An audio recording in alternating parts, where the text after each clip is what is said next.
So again, let's move on to the fourth topic that we have, which is the English language family tree.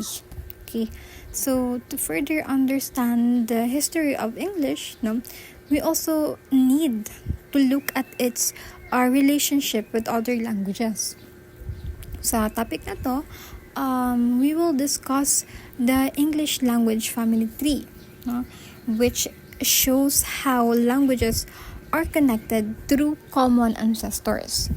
So we will explore where English belongs, particularly its connection to the Indo-European language family and their Germanic branch.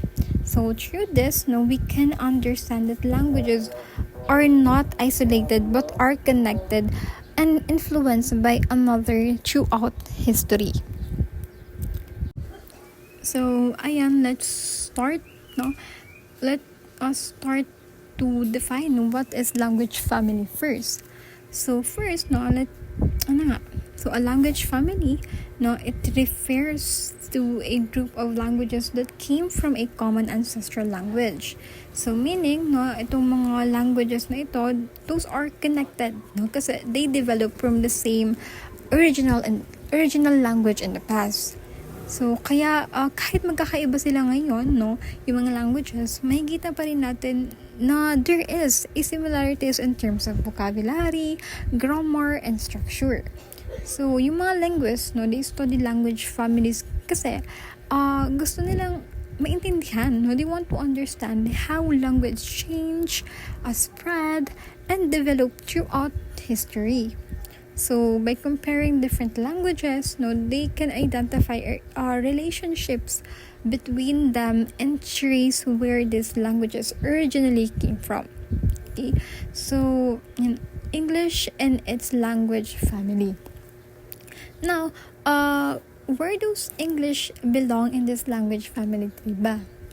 So, yung English, it belongs to the Indo-European language family, which is considered one of the largest language families in the world. So, within the Indo-European family, English is classified under the Germanic branch, specifically the West Germanic branch. So, that means, English is historically related to languages such as German, Dutch, and Afrikaans kasi they came from a similar linguistic origin. So, kahit may influence ang English from French and Latin, its basic roots are still Germanic. Okay? So, Indo-European language family.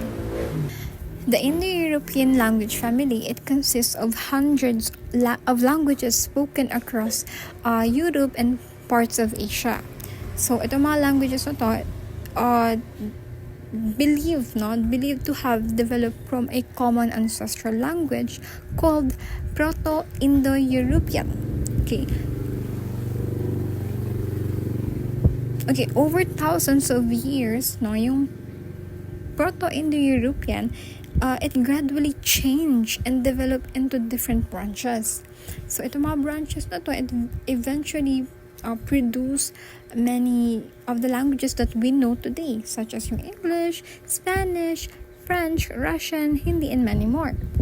So, we have here the major branches of Indo-European language. We have the Germanic language.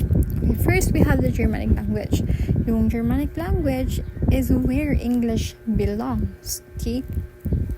So, this language is developed from a Proto-Germanic, which was an ancient language spoken only by Germanic tribes. So, because they came from the same ancestor, yung Germanic language, they share similarities in vocabulary and structures as well. Meron tayong examples included sa Germanic languages. We have Germanic. We have the English, German, Dutch, Afrikaans, Swedish, Norwegian, and Danish. So basically, yung English, it's a part of this branch because of its earliest development came from Germanic-speaking groups katulad nila ng Angles, Saxons, and Jutes. Okay? Next is we have the Roman languages. Itong languages na ito, it developed from Latin, no, which was the language used during the Roman Empire. As the Roman Empire expanded, yung Latin, it spread to different regions, and eventually it developed into different languages as well, katulad na lang ng French, Spanish, Italian, Portuguese, and Romanian. So these languages are called Romance language kasi they have a historical connection with the language of Rome. Okay, so third we have the Slavic languages.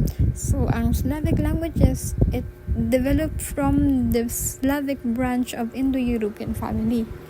So itong mga languages na to are mainly spoken in Eastern Europe. We have included here the Russian,